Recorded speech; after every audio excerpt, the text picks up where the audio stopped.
И така да започваме с астрологичната прогноза за понеделник, 23 юни, когато Луната ще бъде в зодиакалния знак Близнаци.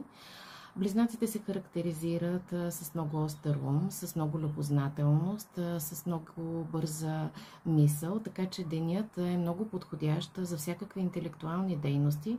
В същото време всякакви преговори, всякаква комуникация, взаимодействие с партньори, с хора, с които искате да разрешите всякакви дилеми или ситуации, проблемни, които съществуват, е много добре. Защо?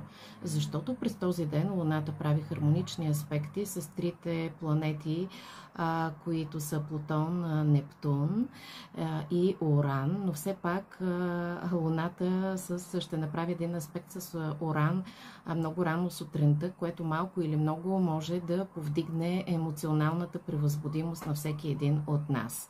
Така че денят може би ще бъде като начало на седмицата доста активен и с доста добри резултати.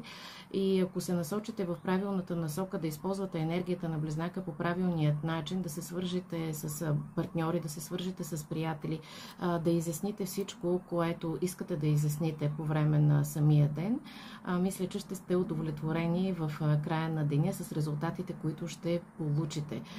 Защото все пак живеем в един свят, в който комуникацията е навсякъде около нас, във всякакви социални мрежи и живота се свързва с комуникация.